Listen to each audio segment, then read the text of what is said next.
আশা নিৰাশা পোৱা নোপোৱাৰ মাজতে আমাৰ জীৱন। নিৰাশাৰ মাজতো থাকে বহু আশাৰ বতৰা, থাকে সম্ভাৱনাৰ বতৰা, যি বতৰাই কঢ়িয়াই আনে প্ৰেৰণা। ভৱিষ্যতৰ সোণালী সপোন গঢ়ি তোলে সেই আশাৰ বতৰাসমূহে। তেনেবোৰ বতৰাকে আমি প্ৰতিদিনে লিখি গৈছোঁ আমাৰ ডায়েৰীৰ পাতে পাতে। আজিও লিখি ৰাখিবলৈ তেনে কিছু আশাৰ বতৰা আপোনালোকক মই মীনাক্ষীয়ে স্বাগতম জনাইছোঁ আমাৰ অনুষ্ঠান আমাৰ ডায়েৰীলৈ।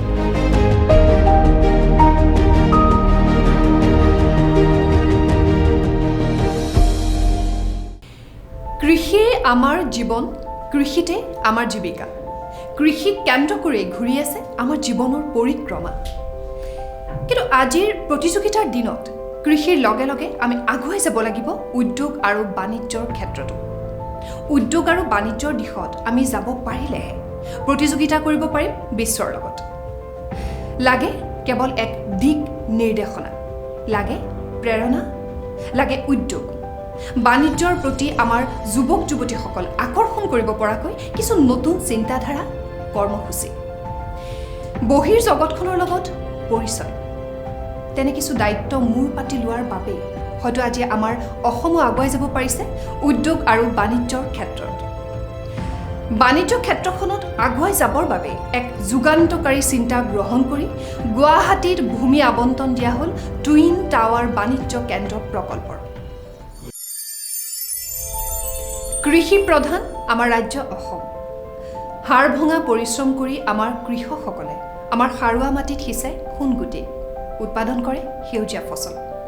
কিন্তু কৃষি ক্ষেত্ৰখনত তেতিয়াহে আহিব প্ৰাচুৰ্যৰ মলয় বতাহ, যেতিয়া আমাৰ উৎপাদিত কৃষিজাতসমূহৰ থাকিব এখন ৰাষ্ট্ৰীয় তথা আন্তঃৰাষ্ট্ৰীয় বজাৰ। সেইবাবে ৰাজ্যত উৎপাদিত কৃষিজাত সামগ্ৰীসমূহ অন্য ৰাজ্যৰ লগতে বিদেশলৈ পঠিয়াবলৈ লোকপ্ৰিয় গোপীনাথ বৰদলৈ আন্তঃৰাষ্ট্ৰীয় বিমানবন্দৰত স্থাপন কৰিলে ক্ষয়শীল সামগ্ৰী সংৰক্ষণ প্ৰকল্প, যি প্ৰকল্পই কঢ়িয়াই আনিলে আমালৈ এক আশাৰ বতৰা। এখন ৰাজ্যত তেতিয়াহে বাণিজ্য ক্ষেত্ৰখনত আগুৱাই যাব যেতিয়া ইয়াত থাকে বিনিয়োগৰ এক সুচল ব্যৱস্থা অথবা কাৰ্যক্ৰমণিকা। এই কথাখিনিকে চিন্তা কৰি আমাৰ ৰাজ্যখনত বিনিয়োগ সূচনা আৰু উদগনি যোগোৱাৰ বাবে অসম বিনিয়োগ নিধিক ৰাজ্যিক বিনিয়োগ প্ৰসাৰ অভিকৰণ হিচাপে স্থাপন কৰা হৈছে।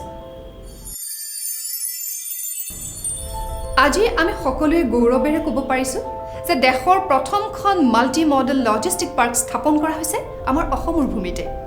বঙাইগাঁও জিলাৰ যোগীঘোপাত স্থাপন কৰা এই মাল্টি মডেল লজিষ্টিক পাৰ্কখনে ৰাজ্যৰ লজিষ্টিক সংক্ৰান্তীয় ক্ষমতা বৃদ্ধি কৰাৰ লগতে অঞ্চলটোত ঘৰুৱা তথা আমদানি ৰপ্তানিজনিত বিকাশ সাধন কৰিব বুলি আশা কৰা হৈছে।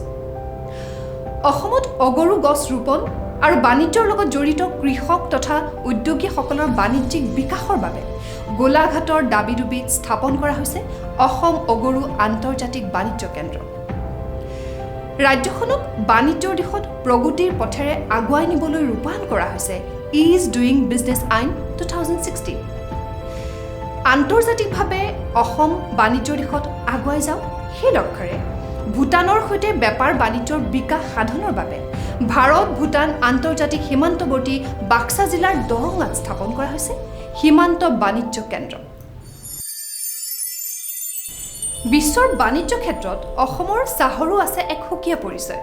সেইবাবে অসমৰ 291জন ক্ষুদ্ৰ চাহ খেতিয়কৰ মাজত 80 লাখ টকা বিতৰণ কৰা হৈছিল।